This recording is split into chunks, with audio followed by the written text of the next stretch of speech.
नमस्कार बंधुरा भारत समय टीवीते आपनादेर स्वागतम। एखाने जिओपलिटिक्स फरेन अफेयार्स और फाइनान्स रिलेटेड निউজ आपनादेर सामने प्रस्तुत करा हय, ताई अनुरोध रइलो चैनलटी सबस्क्राइब करे बेल आइकनटी प्रेस करबेन जाते एई धरनेर इनफरमेशन द्रुत आपनादेर काछे पौঁছে যায়। तो चलेन शुरू करी। করোনা মহামারী ও দুনিয়ার বিভিন্ন প্রান্তে সংঘটিত যুদ্ধ বিশ্ব অর্থনীতিকে মন্দির দিকে ঠেলে দিয়েছে।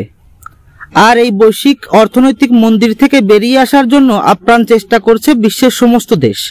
একমাত্র ভারতই এমন এক দেশ যার অর্থনীতি লাগামহীন ঘোড়ার মতো ছুটেই চলেছে সামনের দিকে।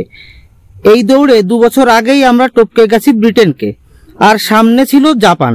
বর্তমানে ভারত বিশ্বের 5ম বৃহত্তম অর্থনীতির দেশ, আর জাপানকে টপকিয়ে 4র্থ বৃহত্তম অর্থনীতির দেশ হওয়ার স্বপ্ন দেখছি আমরা ভারতীয়রা।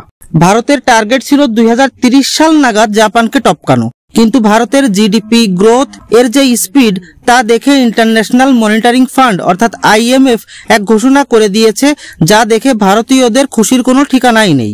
মিডিয়া রিপোর্টের মতে ভারত জিডিপি র্যাঙ্কিং এ 2025 সাল পর্যন্ত জাপানের আগে চলে যাবে, অর্থাৎ বিশ্বের 4র্থ বৃহত্তম অর্থব্যবস্থা হতে আমাদের আর বেশি দিন অপেক্ষা করা লাগবে না, কারণ এখন 2024 নভেম্বরের মাঝামাঝি সময় চলছে, অর্থাৎ আর মাত্র 1.5 মাস পরেই শুরু হবে 2025 সাল।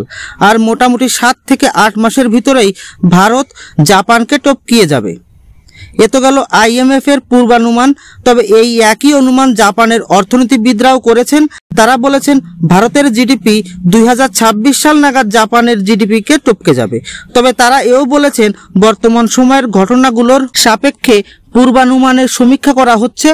আপনারা অবশ্যই জানেন যে 2023 সালে জাপানের জিডিপি গ্রোথ 1.9% ছিল, আর আইএমএফ এর অনুমান হলো 2024-এ এই জিডিপি গ্রোথ 0.3% হিসেবেই বাড়বে। সেই হিসাবে ভারতের জিডিপি গ্রোথের অনুমান 7%-এর বেশি।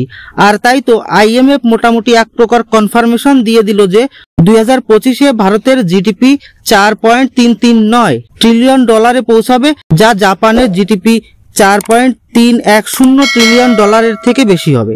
আর এই নিউজকে ভারতের অর্থনীতির জন্য এ যাবৎকালের সবথেকে খুশির খবর বললেও ভুল হবে না। এ বিষয়ে আপনাদের মতামত কমেন্ট করে জানাবেন। ধন্যবাদ।